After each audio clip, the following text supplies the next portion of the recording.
It's just occurred to me we really haven't had a completely successful test of this equipment. I blame myself. So do I. Well, no sense worrying about it now. Why worry? Each of us is wearing an unlicensed nuclear accelerator on his back. Yeah. Let's get ready. Switch me on.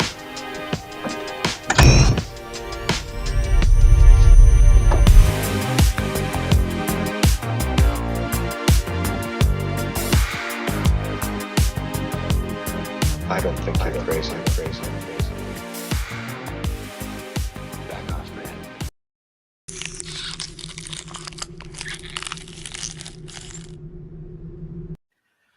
What is up, Ghostheads? Another edition of the Ghostheads radio show. No. Don't adjust your TV sets. We are on really early. The sun is still out. That's how early this is. My name is Ted, a.k.a. Steady. Joining me, my partner in crime, my friend and yours, the one, the only, Matty B. That guy. The crowd goes crazy. The pop is insane. But no, it's good to be here. I guess we're going to get into what is a hotly debated topic amongst some Facebook pages that we all frequent. But we never shy away from controversy, do we, Tim? No, not at all. And what he's referring to is our discussion of Ghostbusters Frozen Empire. Hopefully you've had a chance to check it out. We've done so. And if you have not seen it, we're going to be talking about details of the movie. If you want the non-spoiler review from us, that video is already out. Came out a few days ago.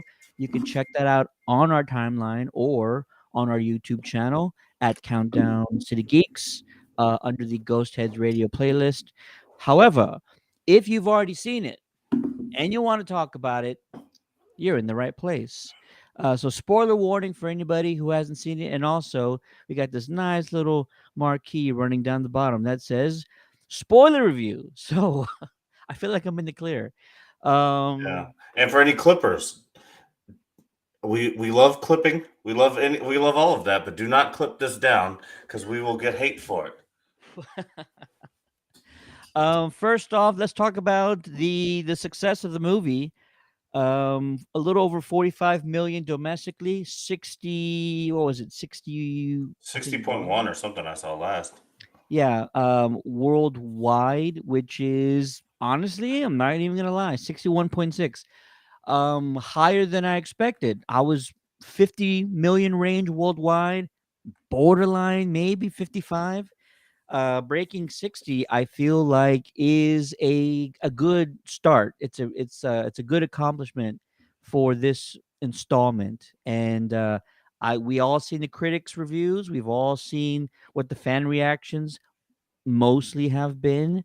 So we'll keep that in the back of our minds, and we could talk about some of that stuff at the end of this review. But I want to make sure we get in our talking points first. And also, we want to hear from you guys. So if you've seen it, if you have some favorites, moments of the film, tell us. Put those in the comments. If there's anything that didn't work for you, tell us. Put those in the comments. Bryce is in the chat. The dynamic duo is back together. What up, fellas? Shout out to the South Dakota team. Oh yeah, I guess I could throw this on for you, Bryce. Absolutely. Mine's on my nightstand right next to my bedside where it always is. Is the chat working? I don't see it. You know what? I think we're on really early. We're not used to this, but it's all good. We're making it work. Cool. Let's start off maybe with the stuff that we really did like because I think that's a longer list. Maddie B, we did the non-spoiler deal, but now you can get into it. Tell us some of the things that you really did like, some of the things that worked for you well in Frozen Empire. Yeah, I mean, obviously, my favorite part was the lacking component I felt from every movie since Ghostbusters 1, and that's Bill Murray's performance. I thought it was incredible. I thought he really, really, for some reason, like you can tell just when he cares. And even during the promos, even in the build-up, even in certain events, like he was excited about the film. I really, really liked they brought back, it felt blue collar, especially in that first half. Like it felt like this family was really working to the bone, trying to do something that they believed in. And so I like that. I was kind of worried with Ernie Hudson coming in with all the money, or what's the Zeddemore, sorry, coming with all the money, that all of a sudden things would be a little cushy. No, they're still grinding it out, still very blue collar, which is what I loved about the original movies. Paul Rudd, even though sometimes he could be cringe to me, I really liked the um, the stepdad approach. I really liked his relationship with Phoebe and him understanding his relationship developing um, more with her mom and just knowing he needs to probably play a little bit of a different role as opposed to the fun teacher guy. I really Sure. like that. Getting back, there's a lot of really good callbacks. There's a lot of good fun fan service in there that wasn't overdone, I don't think. And then there's some horror elements where it was actually kind of creepy. Like it wasn't creepy to me as a grown man, but as a kid, I remember being a little scared by Ghostbusters. But I think the kids can finally feel that again. It's been a while since that's been the case. I don't know if the Gozer in Afterlife was that scary. I mean, she was intimidating, but Garak is scary. Yeah. I agree. As soon as he was released from the orb and like everything went black, I'm like, "Ooh, this is intense." And Yeah. I I'm not gonna lie, Liana wanted to go. She's 4.5. I could not keep her from not going to this movie, and I told her because I'd already seen it. I'm like, "Look, you know what to do. If there's something you don't like, just close your eyes." And I know I sound like a bad parent taking a 4-year-old to a very scary movie, but I could not stop her from going. And she actually already because I talk about movies like every day of the week. She has probably a good understanding. Like none of this is real. And she slept fine the night after she watched it, so it's all good. Bryce in the chat says, "What wasn't there to like?" I'm with you, man. I completely agree. Some of the things that I really did like, the humor. I love the way that Jason and Gil write. It is almost indie film quirky writing. I enjoy their humor. They're around my age, so a lot of the same things really work for me. Evil Spin Doctor CD was like my biggest Yeah. belly laugh in this movie. Like That was a crazy reference. Yeah. that thing killed me. I was like, "What?" Yeah. If you're a millennial, like Yeah. that one hit dead target. That joke landed. But even everything else really works. Kumail in this movie really worked. Just the comedic timing, what he's asked to do really worked. I think this movie does a good job where listen, we all love 84, most of us love 89, but I'm also going to admit like there's no character development in any of these movies. And it's not to say that they're bad because they don't have it, but you imagine if like there was a actual character development or like a character arc in 84, like what that would look like. Maybe you just didn't need it. Maybe the 80s didn't have rules and that's why so many things were good. But I do appreciate them giving Phoebe this little character arc in here, and having her grow as a person. I uh, I appreciate it that they're doing those things. I don't think anybody else has a significant or any arc in this movie, which to say is fine because I don't think every movie needs to have an arc for every character. So I just want to say that I do appreciate that. This movie, when you look at it across the spectrum, like they dotted their I's, they crossed their T's. Everything that paid off at the end in the final act, they establish in the first act, going through it, like it just feels watertight when you really sit down and like check all the boxes, you make bullet points and all that stuff. So I really, really, really appreciate kind of just the script as a whole. Um, I love the references. I don't understand why some people have issues with. I'm gonna put this in quotes because I don't call it this, but nostalgia um, factors or member berries. Oh, I hate that word. It's so stupid. Yeah, Member member berries. berries. Here's my perspective on this. Right, you're back in New York. You're in the firehouse. We're driving the same car. We're visiting the same locations, a la the New York Public Library. Like, do you think we're never going to see things that were referenced from earlier films? It make sense that in the attic we just have old stuff from old films, like boxes of marketing materials from Ghostbusters 2? Like, is it really killing the movie that in the attic we have old stuff from old films? I don't understand why people get all up in arms about some of these things. I'm like, yeah, we're supposed to see these things. I would expect to see those things. I do enjoy the references. Yeah, and well, it's and My also to break that director point, was great Ted. as well. To the point, Ted. Because I've seen some reviews, and it seems like you're hung up on a particular um, one, and but I've seen a lot of them, and they get particularly annoying. Like this is Jason's dad's movie, Yep. and so it's like you come over to Jason's house, and he wants to show you his dad's watch that passed away, and you're like, "Oh, that's stupid. I mean, that's your dad's watch, or like whatever." Like he's trying to pull back these memories that he had, not only himself, but his father's work that was never produced. I think that is so weird that like you would hate on Jason Reitman for showing his dad's watch that he left him after he passed away. I think it's so weird to hate on that. And as Ghostbusters fans, we always pine about wanting things to be more like the original. So anything that they can do to bring a little bit of that back is nothing but good service, in my opinion, as a fan. I agree. And it felt closer to the original too, which is what fans always wanted. The humor was there. We got more ghost busting. IGN put out this meme today, and it's like, let's get Ghostbusters busting ghosts again. And I'm like, they did. They did. And then they showed us their like research center with ghosts that they busted and that they were like Do you think? researching Do you and think that stuff. was weird how they introduced the research center? Because it seemed like so as the movie progresses, it seems like everything's back to normal at the firehouse, and the whole time Ernie's holding this whole thing from the team. Ye- And then like it's like one quarter through the movie, he like introduces them. This is the people making your tools, and it's like, okay, well, you couldn't have like told us about this before. Like, what's the big secret? I gotcha. Yeah, it's really just for the audience perspective to kind of catch us up on everything he's been doing behind the scenes. But yeah, no, I totally get it.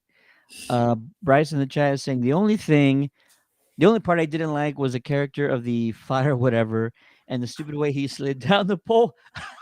No, that was hilarious. And made jokes with Garaka. I think the whole bit could have been cut out, my opinion only. I get it, but no, when he started sliding, I feel like in my head I was like, "Ooh, it'd be hilarious if he stopped." And sure enough, he's like got stuck for a second, and then he started going again.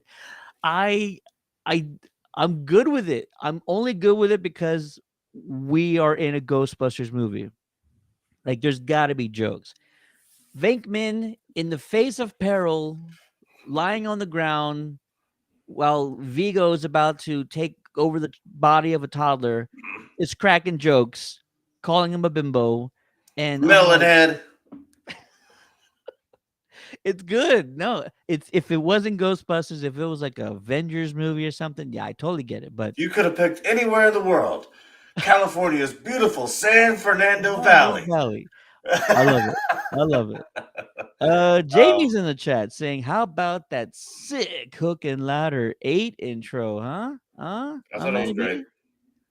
I thought it was awesome. I mean, um, the nostalgia was on overload, and I got into this on a little bit in our non-spoiler review. But every time they kind of pulled me away, and I'm kind of like, I don't like, whatever. They would hit me with like that stuff that brought me back, and for that reason, I think it's a good movie. And I mean, I guess we could kind of go down a couple of the new introduced characters and kind of see Please. what we thought about those. Um, So, I mean, we'll leave Garak for last. Yeah. I guess we'll start with Nadeem because he had a pretty particular role and a role in taking down the big bad. Um, I really like the build up to the story. I know that you're a big fan of him. I don't particularly like that style of comedy where it's like you actually know what's going on, but you pretend like you don't. And every time someone says that they know what you know, you just sort of do something like this and you make a sarcastic remark. It's kind of like Ryan Reynolds does that too. Oh yeah, for sure. It's not my favorite form of comedy, but I think for other people, I'm not the only person watching the movie, but Yeah. he fit in pretty well there, and I really love the lore that they built behind it. There was a certain animated scene where they're showing tablets from ancient somewhere. I can't remember exactly the place, but maybe Samaria or whatever lines up with Ghostbusters.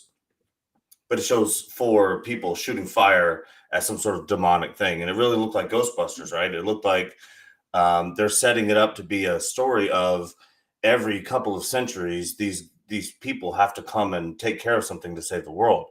They were setting that up in Afterlife as well when you had the timeline on Gozer.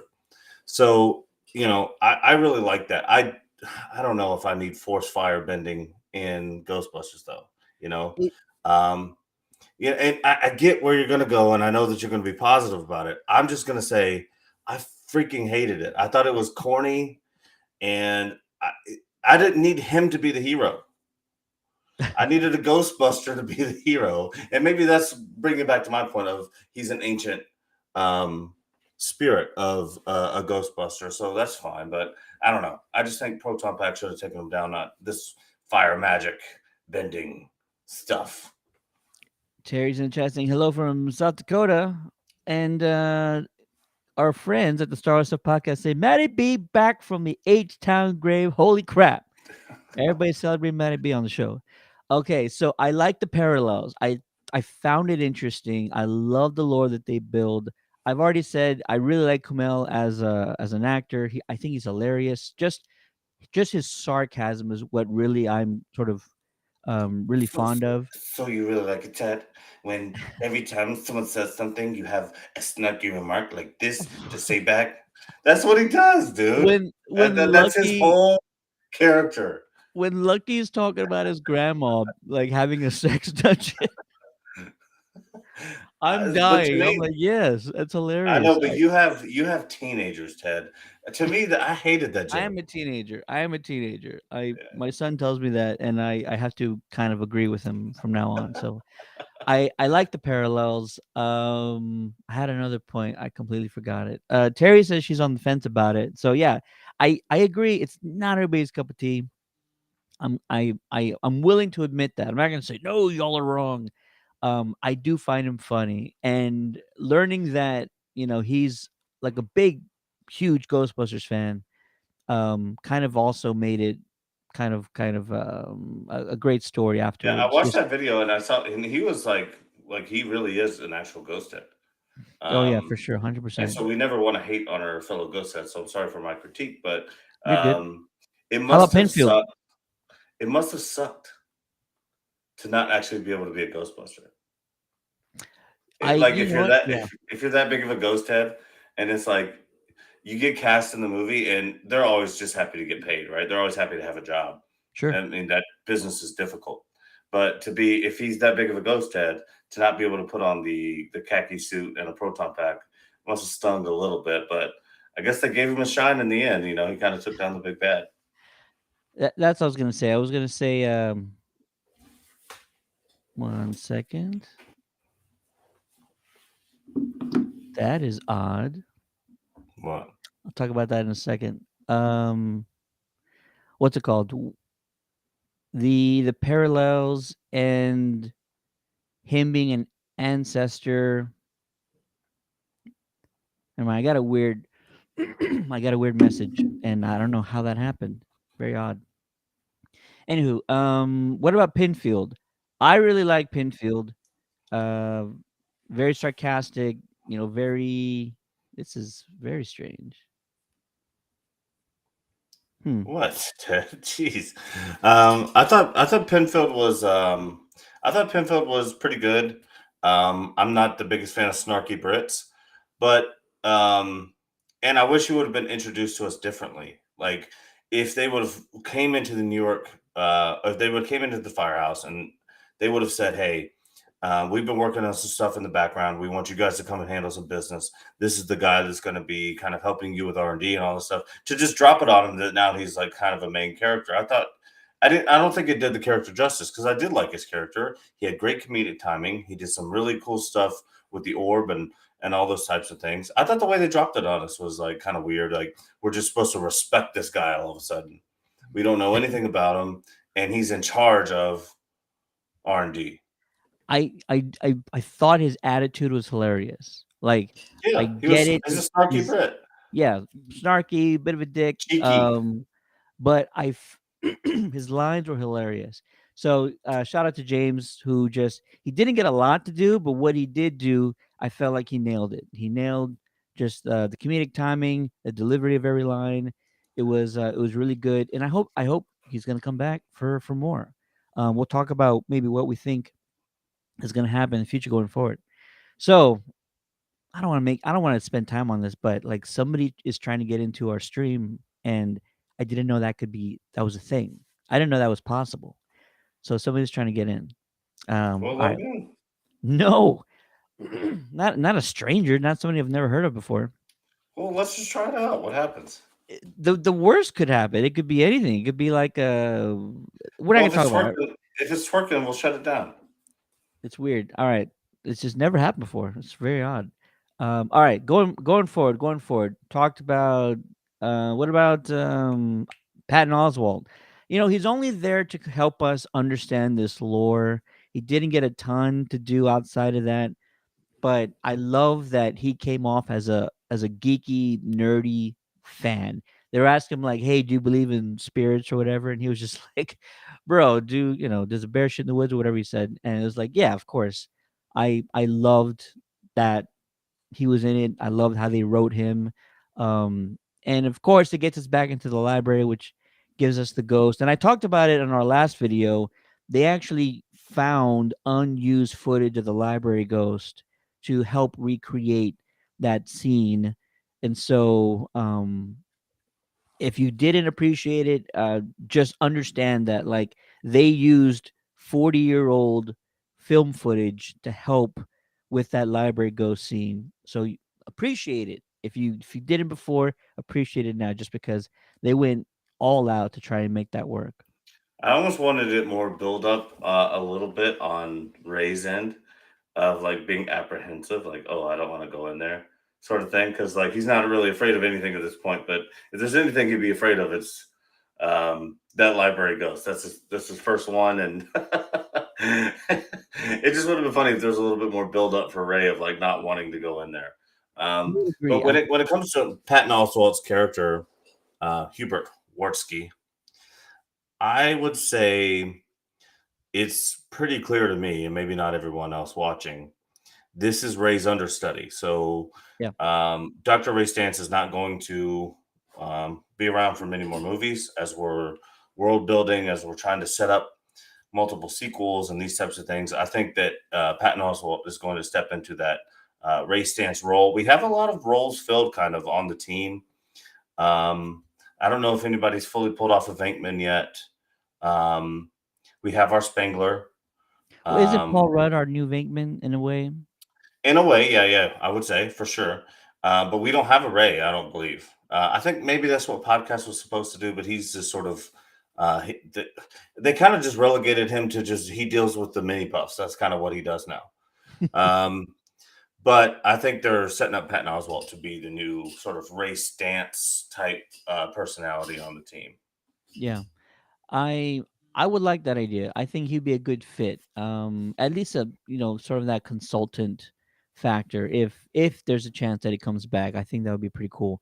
Um, I don't want to skip too far ahead, but I just want to make sure I get a few things that not that were like deal breakers for me, but I felt that it would have enhanced the movie had like one thing been different, and that's with Emily Lynn's character who played Melody, which I don't even think was her name actually, because she just used it from the diner. I don't know, but we all got the twist in the final act.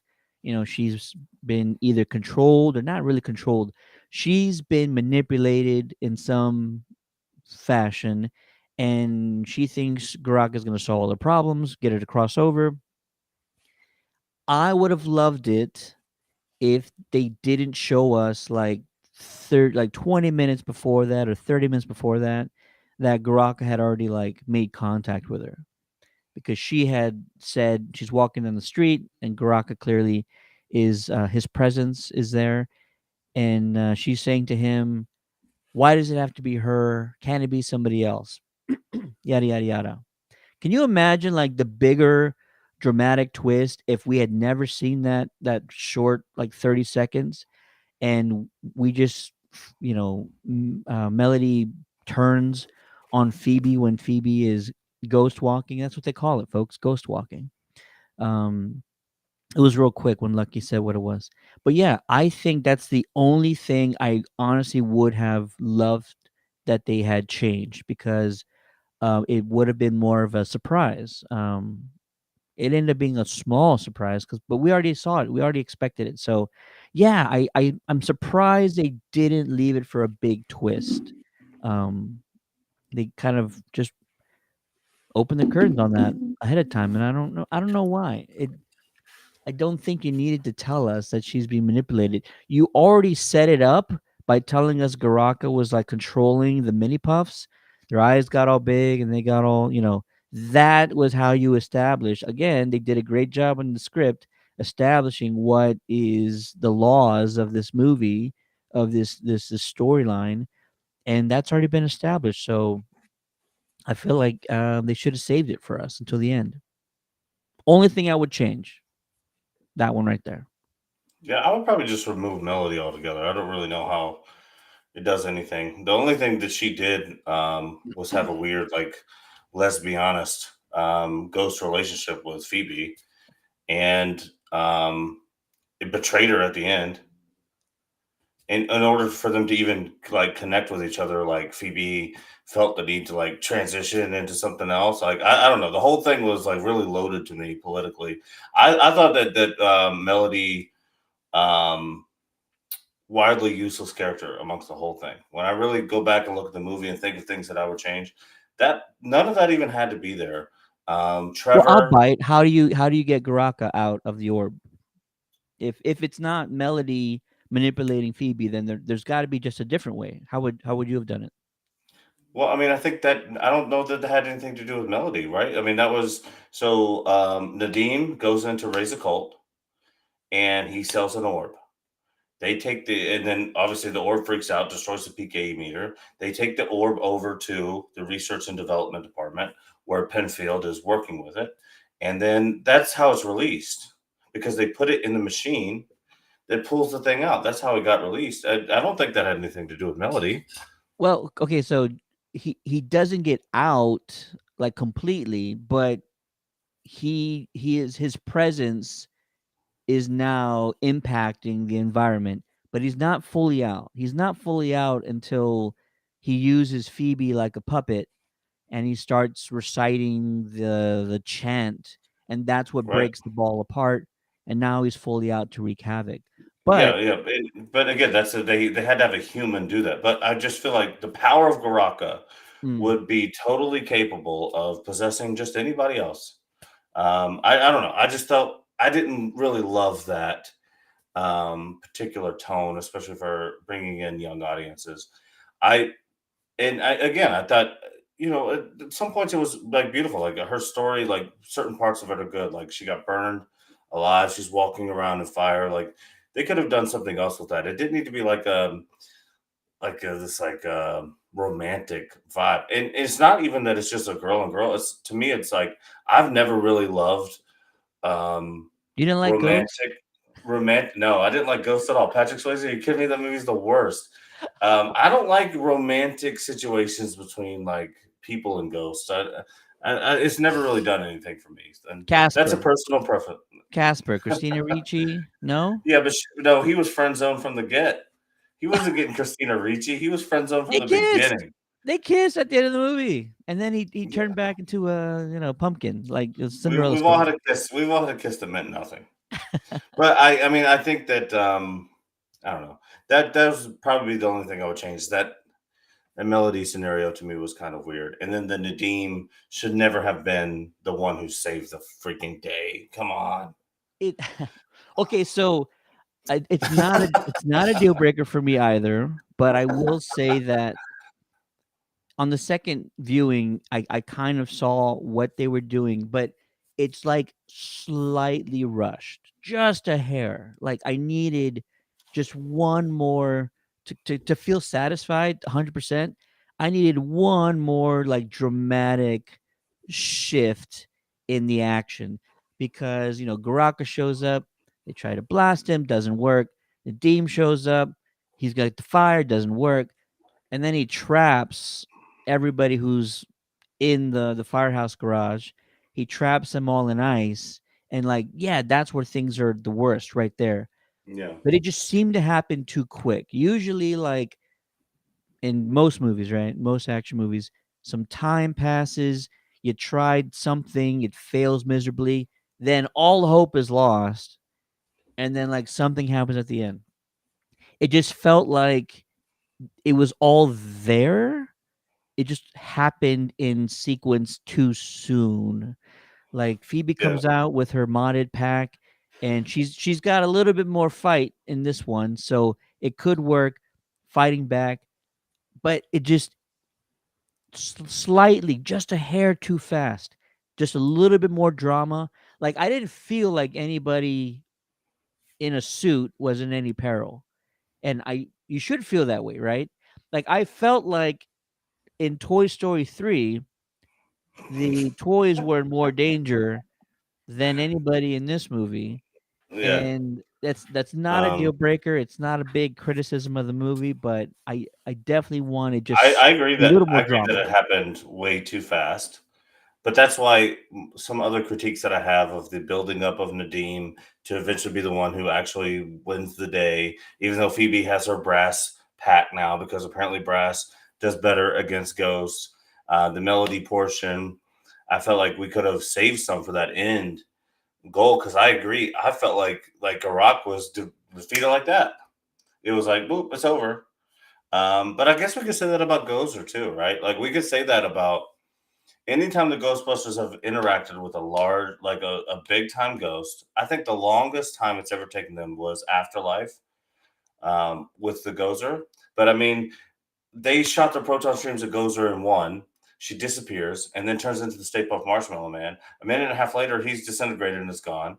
They But drop down from it was still dramatic though. yeah, but so in two, they smash through the top of the museum. They Happy drop New down, Year. and then Vigo has his way a little bit. Maybe that's a little bit longer than even the Afterlife one, but it just seems like I it doesn't agree. really take them long to take out whatever big bad is involved. It's kind of more about the how cool it was for them to get there, right? And the Yeah. lessons they learned on the way to be able to um, defeat them quickly, right? Like you don't want to necessarily let your opponent have first down after first down after first down after first down. Like if you're a championship team, you kind of want to just shut them down 3 and done, and then make them punt, right? And so I think that's kind of how like the Ghostbusters are. Like they once they meet the big bad, they've learned the lessons up until the point, and then they just kind of get it done. Yeah, I you're it's there's got to be it doesn't have to be. It's we like this movie. We both like this movie, A but lot. just some more drama in that final act. 15 minutes. It could have been extended 15 minutes easy. Or I you could would have love it. subtracted I or you would could have love it. subtracted 15 minutes elsewhere. We could debate that. But 15 more minutes in that final scene, I think, would have really transformed the way that the film goes. I completely agree with you about not letting us know so early on that Melody is corrupted by Garak. That would have made a major difference. You change that, and then you add 15 minutes onto the scene. I think that the movie goes from, you know, 7.3 to me to an 8 easy. Yeah. Pac-Man's in the chat saying should have took more busters to trap him. He seemed pretty weak. Yeah, the only I think it's good what they all did. Like everybody had something of small significance to do. The Spengler families, they're all holding, the wand for Phoebe, and then the OG team, they're all trying to set the containment unit. To again, I don't even know the science behind what Ray was saying, but I love that Vega was like, "Shut up and do it, Ray. We trust you." Because there's no way we're gonna be like, "Oh yeah, that's gonna work. That's definitely gonna work." We have no idea what this thing does There's no way besides that trap girls. that was to me that was kind of plot armor. It's like, hey, we've gotten to this point. How the hell do we trap this ghost? And then like somehow you just like hit the containment unit with a hammer. And obviously I'm joking, but Yeah, yeah, yeah. they just kind of Fonzied the containment system, and like Hey. it just sucks everything back in. Um, and also the devastation. You remember in one when the containment unit exploded, it caused like citywide devastation. Like it was a big explosion, and it was felt like it blew windows out in Dana's apartment, which was maybe 50 blocks. I mean, at least 50 blocks away. I didn't feel like the when the containment unit exploded this time that it was like that But hers monumental. was also targeted though, right? Like that building was targeted, so it might have been a number of things impacting that. But I see what you're saying. Yeah. I just Um, want to know. I really want to know. Like, I don't really need to know, but I am curious. Why, when this thing explodes, does it always go straight up? And aren't they standing like right above it in a way? If you know the general layout of the firehouse, you go down that staircase, and then the containment unit's like right there. It should it they should they're either standing on where that blast comes out, or they're within like 20 feet of it. So you should be seeing it like spewing through the ceiling. That's just what ghost heads think about. I don't know. yeah, Travis says maybe the next one they get their butts kicked and the big bad ghost disappears. They're gather and hunt it down and then take it out. They need to lose one of these movies. Like we need an Empire Strikes Back film in the Ghostbusters universe, if you ask me. no, I agree. But it's a laser containment system. It's always going to shoot in one direction, right? So I think that it was just, I thought the blast of the containment unit was a little nerfed. Mm. The 84 film was like, I mean, it was like you dropped a bomb on the city. That's a little quote from the movie, I think. Um, like it was devastating, right?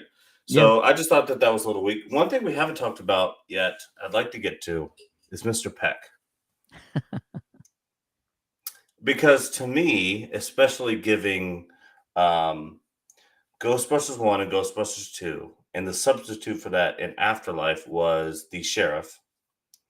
Um, the mayor role, or the head of the city role, in whichever film we're talking about, is pretty important with the Ghostbusters. There's a lot of, like the original mayor in like 1 and 2, there's a lot of scenes where it seems very political, and we're having conversations about this. What should I do? Should I lock you the hell up, or are you going to go save the city? I don't know what to do.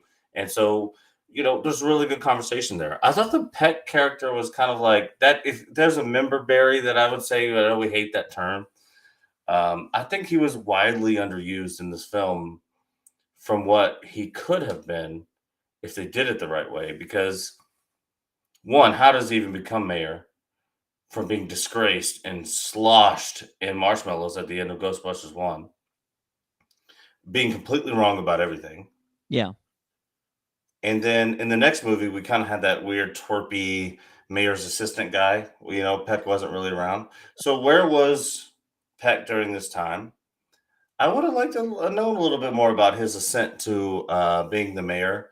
And I would have liked a little bit more besides them just trying to recreate that fruit basket dickless moment from Ghostbusters 1. It seems like they Great. kept trying to do that every time. Great line at the end of the movie, by the way. Yeah, he does say dickless. I agree. That would have been cool. I think William Atherton was a great addition. I'm glad he came back, but Me I too. also wanted, like you, I wanted to know a little bit more. But my question was like, bro, are you still on this, like, trying to? Are you ready to die on this hill that the Ghostbusters are frauds or whatever? Like, you were swimming in like liquid marshmallow. Did you not remember that, or did Yeah, but there they? was no witnesses. There's no witnesses on top of that building. I, Um, which is fine. But I'm just apparently, like, the earthquake? Did you not see the earthquake and the ground opened up?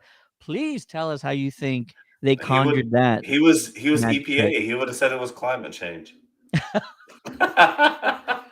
I okay, so I just wanted one line from like Zeddemore looking at him in the face and being like, "Bro, you really trying to still do this? Did we not like Yeah, save the entire no, city?"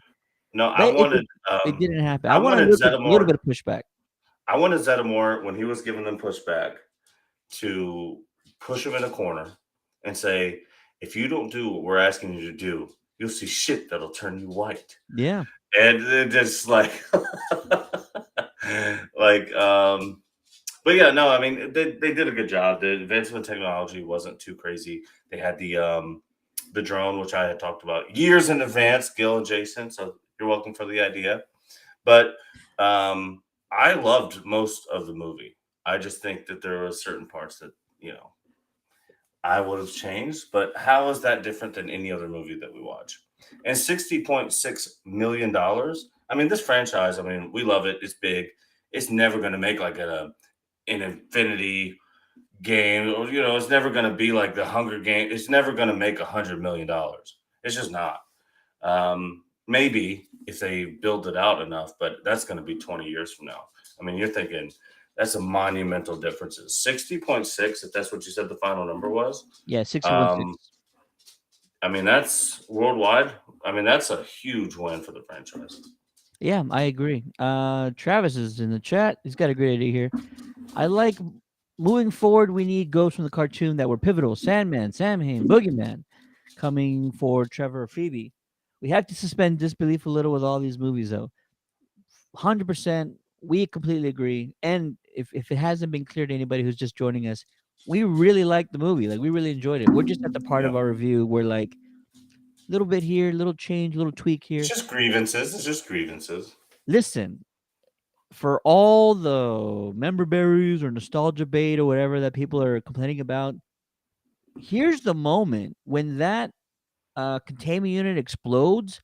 Why are we not seeing the Scoleri brothers, like Sam Hain, like Sandman? It's Like, such a missed opportunity to really show us some ghosts. And Slimer could have even came out of there. That could have been his intro. Instead, he's just sort of lurking around the the firehouse. attic of the firehouse, yeah. Yeah, it could have been the Scoleri brothers. It could have been, honestly, even though, I mean, they did trap Gozer in Afterlife. That's Is she true. just sitting in a trap somewhere?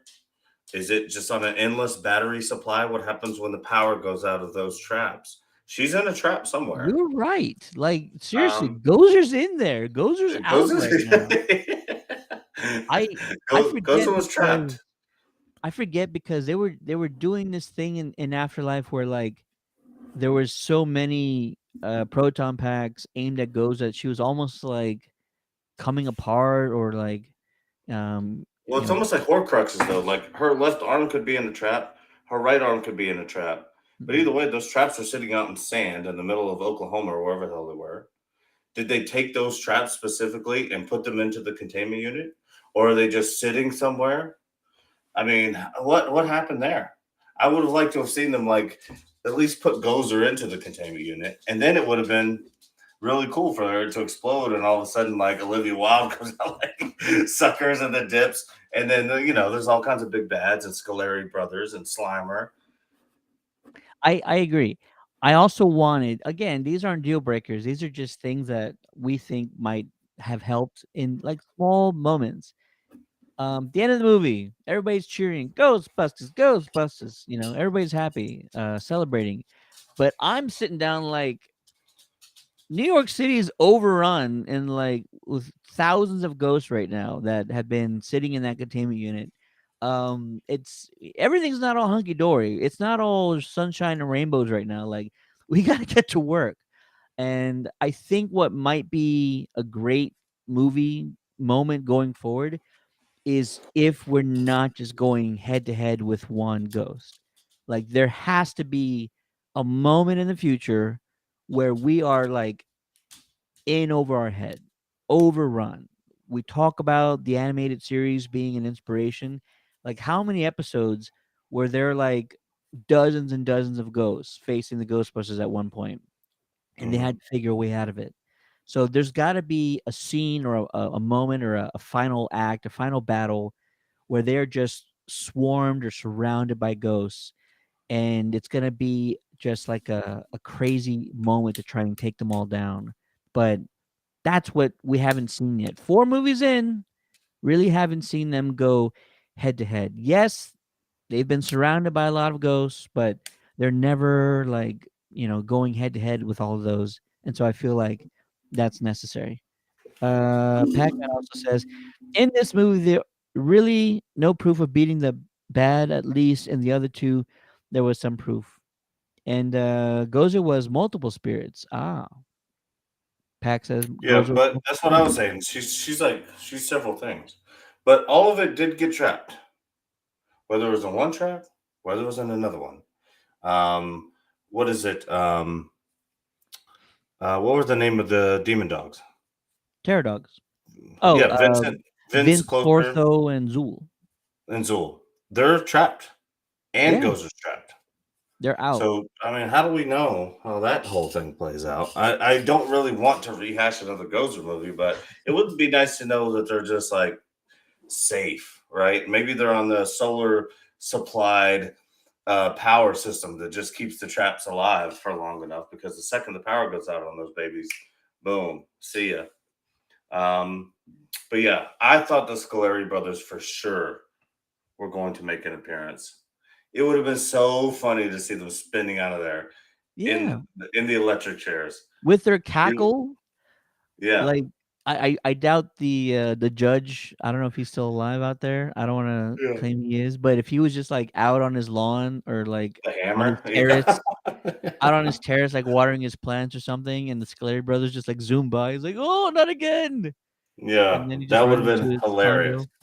And again, another Ghostbusters movie goes by where we don't see, and for a good reason, no blame to the actor at all, but Lewis Tully. Would Can have I been share great to something? see Lewis Tully. Yeah. I'm gonna share something, and this is not an attack on Rick Moranis, Who's a great man. who's a fantastic individual, Yeah. No hate legend, for Rick Moranis at all from this channel. Ever. legend, and we love the guy.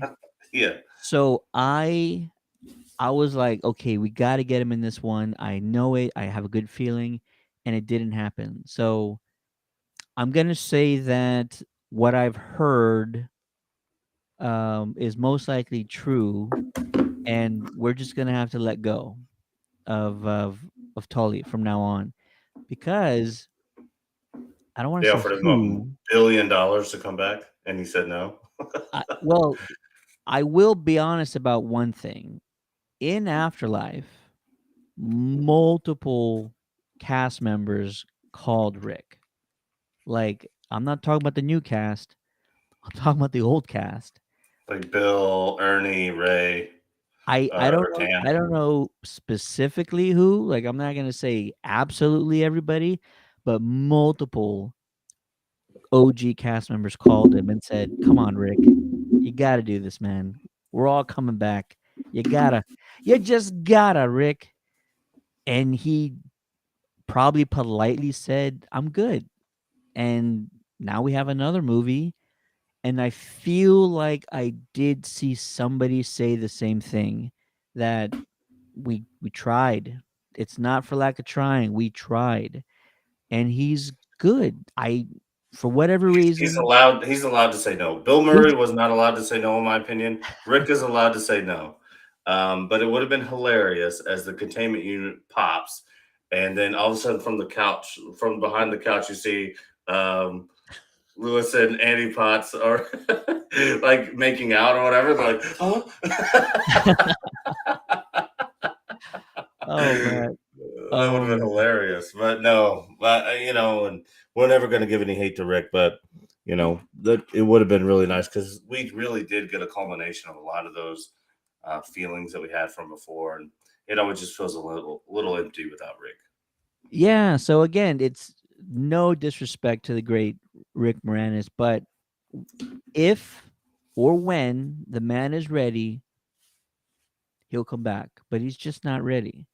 And this It would have proves it. been great if he was the one that took down Garak instead of the fire guy. All of a sudden, all the busters are down, and you didn't see him the whole movie, and he just comes out in his suit with his earmuffs on, just I tell you like it what, is. when the mid-credit scene happened and that Yeah, 18 wheelers driving off with the mini puffs in it, yeah. I was like, this is it.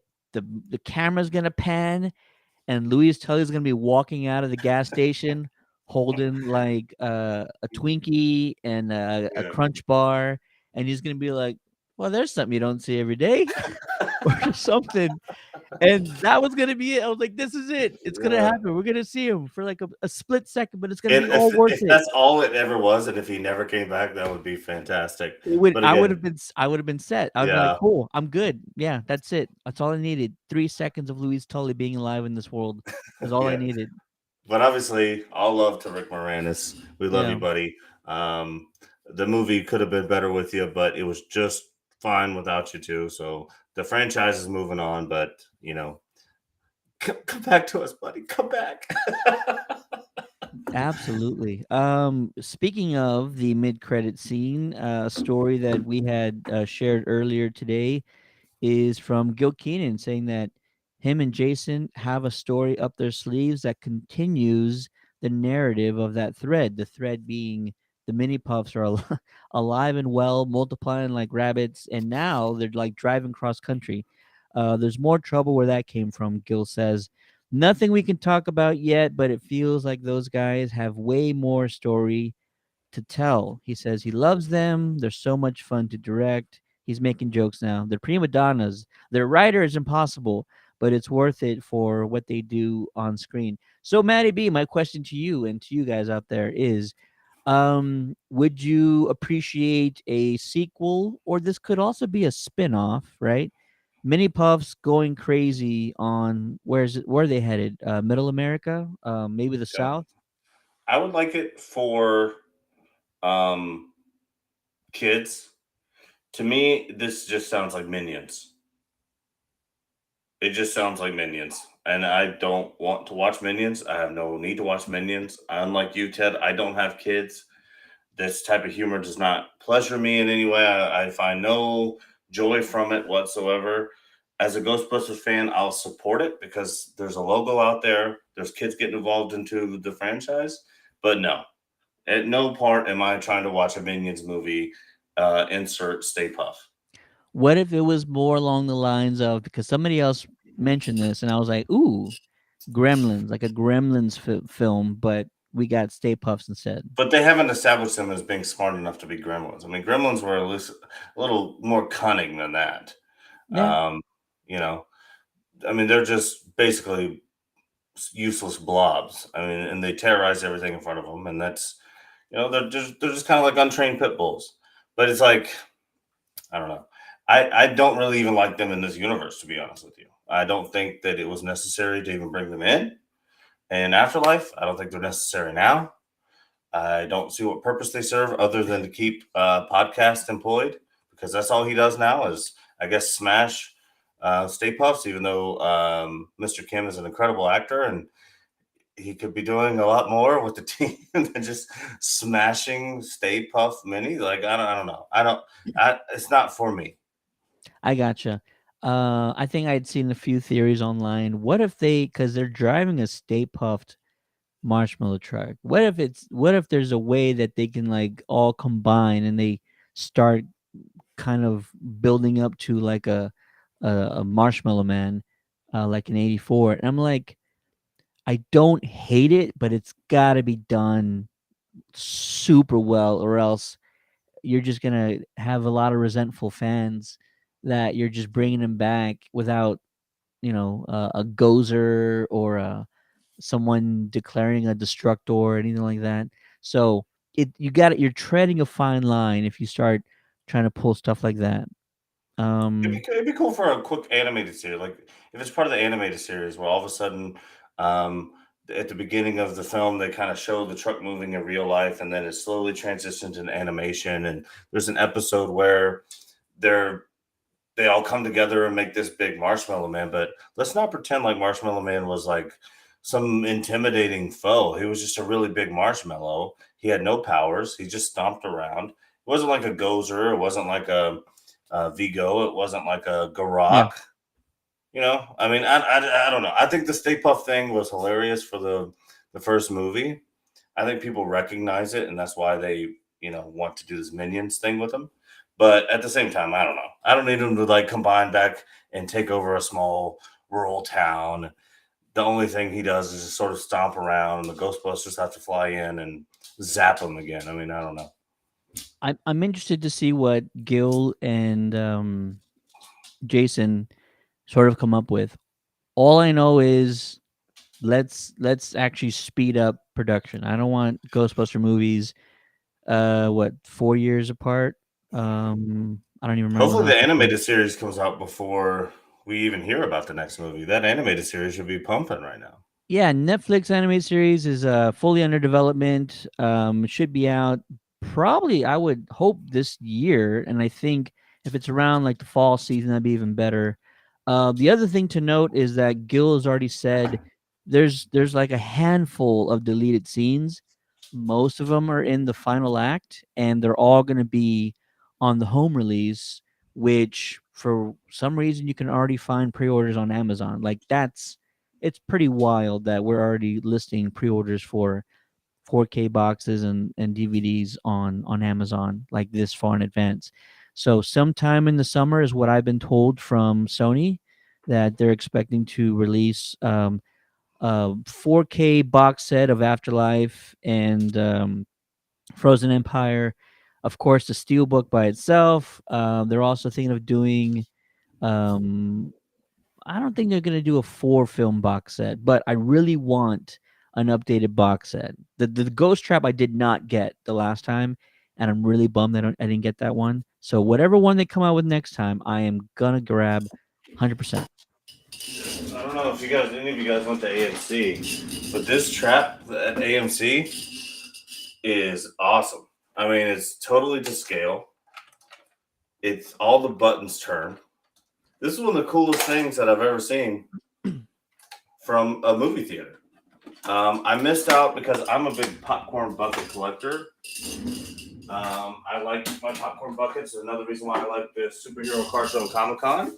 Shout out to Superhero Car Show and Comic Con, but $10 refillable buckets. So I got this one, which is pretty sweet, and it's bigger than most standard popcorn buckets. But the one that I really want, Ted, was the Cinemark one. Not the actual like plastic one, but the one that's like these, but it was the Slimer edition in the green. So if anybody has any eyes on those, let me know. They're sold out here in Houston, but I really want one very badly. I'll keep an eye out, but like we either sold out quickly in our city or some theaters didn't even get merchandise, which I find appalling. So I hear that it's everywhere. really I mean, bad. apparently that's a widespread problem. It wasn't a problem for me, even on the premiere day.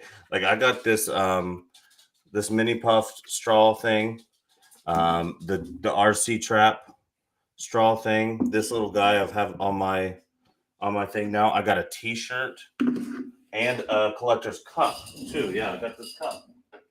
So I got the cup, the popcorn bucket, a T-shirt, plus all three of those things, and the trap for You made my out like a local. bandit, sir. I did. But I do want. I'm willing to trade as well. If anybody knows, has any eyes on the Cinemark Slimer popcorn bucket, not the one that looks like actual Slimer, but the metal tin, I I would got you. really appreciate it. We're gonna read this last comment, and then I'm gonna have to go pick up my son from school. Crazy Ducky Four says, "I was able to see the screening. It was awesome to see you guys in person. Thank you all for bringing awesomeness to San Antonio. Keep doing what you all have been doing. Keep up the amazing work." Shout out to Crazy Ducky Four. That is awesome. I love the comment. I'm glad you were there. We had maybe about 20 or a little over 20 of our followers at the San Antonio screening that we invited. And everybody had a great time, man. Everybody left with some posters. It was How just many flight suits? a lot of flight suits. Well, the San Antonio team was in Oh, the the house. SATX was there. Yeah, SETX was there. So they were in the we house. had And in our theater, we had legit like close to 40 people suited up. wow. Only about 20 of those were with Yellow Rose Ghostbusters. Wow. Okay. It's and hopefully they join up with them and they do their Sure. thing. I'm not really into the franchise thing anymore, but hopefully they join up with them. It's obviously catching on. I mean, the theater was loaded with people in flight suits in Houston. Yeah. So thank you to anybody who came to our San Antonio premiere. It was the very first time that we've ever done an advanced screening. Um, Worked with the studio, set everything up. They're very accommodating, and we just had a great time. So, about a theater of about 100 people got to check out the movie before it released on Thursday the 21st. And so, yeah, it was a great night, man. We had a good time. Wish you could have been there, but we're in two different cities now, so I completely understand. Hey, you could have Uh, came to mine, bro. It's only 2 hours. Only 2 hours. Come on. That'll do it for this review of Ghostbusters Frozen Empire. Listen, we'll keep talking about the movie as more things kind of come out. We actually have some interviews lined up that are going to be happening pretty soon, and tonight or early tomorrow, our early review of Ghostbusters Back in Town, the limited comic that issue 1 drops on Wednesday. Shout out to Dark Horse who were awesome enough to give us an early copy, digital copy. So we're gonna talk about that. No spoilers, of course, but a lot is happening, and we want to take you guys for the ride. So thanks everybody for watching. We still want to hear from you guys. If you watch Frozen Empire, tell us what you loved about it. Tell us what you didn't love about it, but keep it reasonable. Some of the comments that have been made on our page have not been of any value when they're talking negatively about the movie. So thanks for watching, everybody. Hashtag Team Terry. Many more giveaways coming soon. Many more that we're doing. A lot of things happening. Some stuff coming up in a few months that I really want to talk about, but it's just not time yet. So a ton of things are in the works right now, and we're very excited about it. My name is Ted, aka Steady. Joining me on this Ghostheads radio review of Frozen Empire is the one, the only, Matty B. Hey, Ted, and don't think that hashtag Team Terry is going to let you get away without a new update from the Tobin Spirit Guide. Something you've kind of left off the agenda for quite some time after you got it. So we're going to need an update there. But I love each and every one of you. Happy busting. Happy Monday. Is that what today is? Yes. It's been a while. It's been a Good to wild see y'all. month of March. Yeah. Everybody in the chat, real quick. Matt's birthday was recent, so in the chat right now, drop a happy birthday, Matty B, or hashtag happy birthday, Matty B, whatever you want. Let him hear it. Let him see it. Appreciate your brother for being here. Happy birthday once again. I've already told you like 3 times, but next round's Hey, on me, it's man. not the end of March yet. All right, we still got 5 days. I can It's get still told your happy birthday birthday. for 5 more days. Yeah. There you go. There you go. All right. Take it easy, buddy. Peace.